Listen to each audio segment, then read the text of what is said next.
Let's go to the Book Nook. Welcome to the Book Nook, where we at Kids on the Square highlight the books that we enjoy and even interview the authors. All the animals of the forest find joy in doing what they do best. Their contentment is a blessing until something turns everything upside down. Join us as we talk with Sherry Eyssen about her book, The Upside Down Forest, today. Hello, everyone. I am here with an amazing author, Miss Sherry Eyssen, and she is the author of The Upside Down Forest. Hi, thank you for joining with us. Well, thank you for having me, Sarah. It is such a pleasure to have you today. And we were just talking about your book just now, and I wanted to start off with your book is such a wonderful walk through a forest. It feels like you're going on a walk with you and you're meeting different woodland animals. So I'm curious, do you often like walking or hiking? Could you share a little bit about that with your listeners? Because when you read your book, you feel like you're walking right along with you. Well, yes, I do spend a lot of time walking in the forest. It's one of my places, I think, that I find great relaxation. And that combined with love of animals and just God's creation, it is a peaceful place to be and very inspiring. If you spend time being still, it's very inspiring. Absolutely. I got that emotion, inspiration, and peace in the first couple chapters of your book. And the animals you write about are so much fun. The alliteration in naming your characters is just a joy. My favorite, I think, is Ralston the rabbit. Okay. That name is fantastic. And Felicia the fox, that one also is one of my favorites. So I was curious, when you were writing the book, did you have these names kind of planned out already? Did they come to you? Were they easy? Because alliteration isn't always the easiest. So were they natural or kind of specifically planned? It was a remarkable process because initially I had been doing other writing, and a friend of mine said, I would love if you could write something for, children. And I had never really thought about it, but I had grandchildren. And so I sat down and started to go through this concept of what would I give them.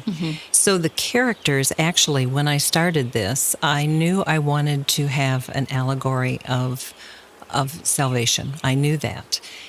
But it was building on, well, what do I do with that? And I think you just simply, for me, I decided I would tell a story that became very personal about the gifts that God gives each one of us and translate that into what are the gifts even to the animal kingdom that God has given. And so I had to do some research on what some of these animals, what their traits were.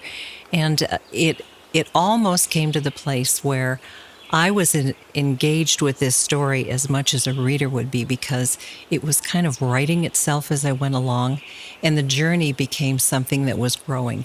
It was as interesting for me to write as to have the finished product because it was a remarkable journey. That is so wonderful. And the animal facts you found in your research are so much fun as a reader. So if you like animal facts, you definitely should read this book. They pop up in very fun and curious ways that, like you said, support the animal's gifts, which is so brilliant.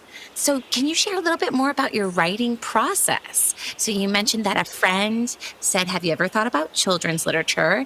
And you felt like it was a natural writing process. About how long did it take for this book to be written?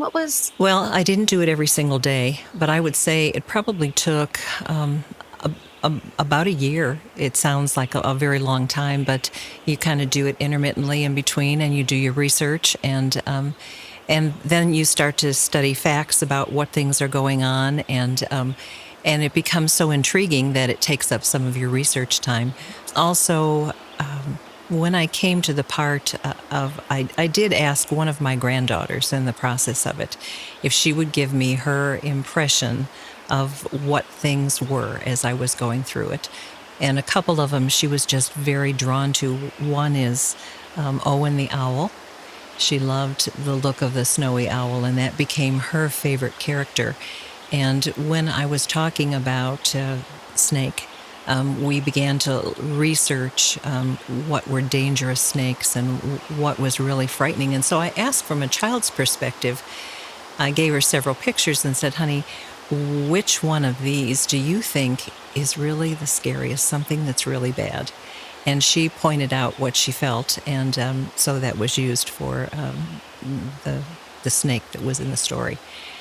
So it was a combination of, you start with your scripture, you know your scripture, then you go into the facts of what are the traits of the animals, and then I wanted to have the input of a child's perspective because that is so very important to hear what they're thinking.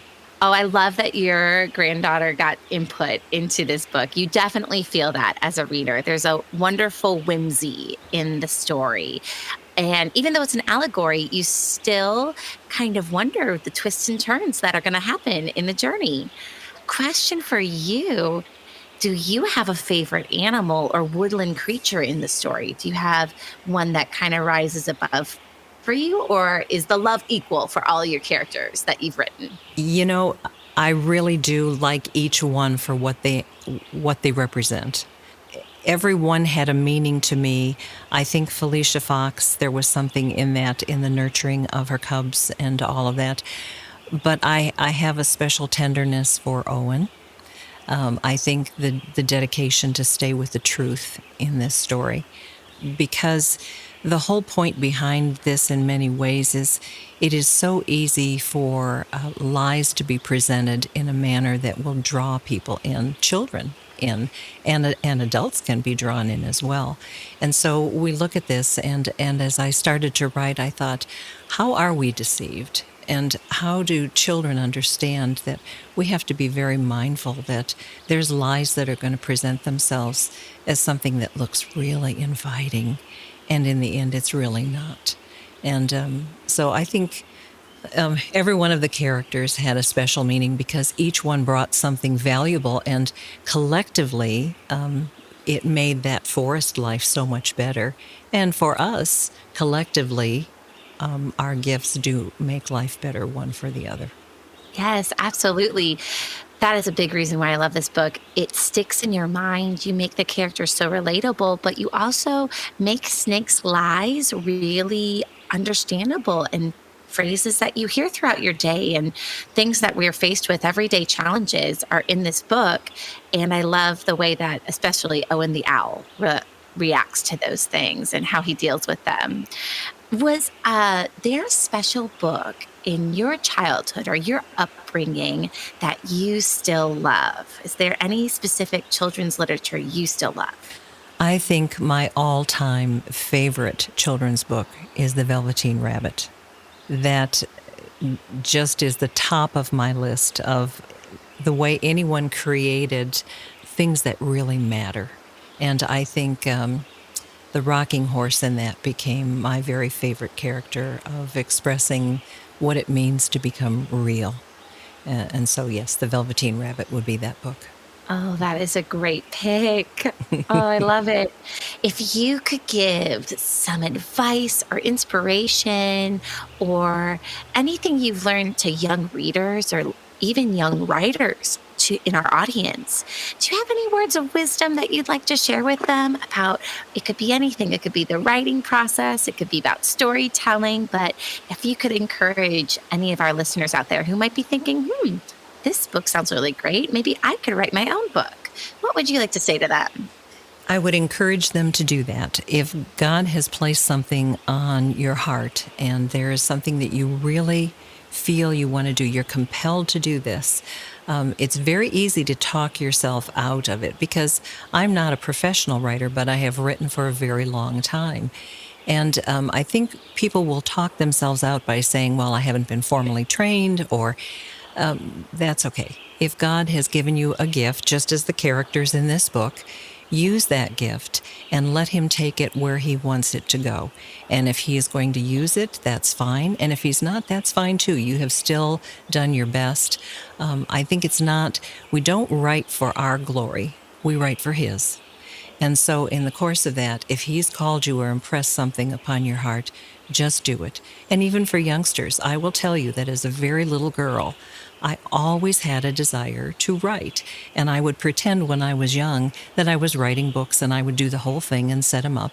And I think you will see that in children. You see some of their inborn gifts, the things that God has given them, whether it's song or it's wanting to be in theater and plays or just serving others, whatever that is, you will see some of those talents already in a child. And to encourage those is such a blessing. Wow. And this conversation has been such a blessing to us. And thank you so much for sharing your gifts and your encouragement to our listeners. And I hope everyone listening will check out The Upside Down Forest. It is a delightful walk in the woods, just as delightful as this conversation. Thank you so much for being with us today, Miss Eyssen. Thank you, Sarah. Really appreciate it.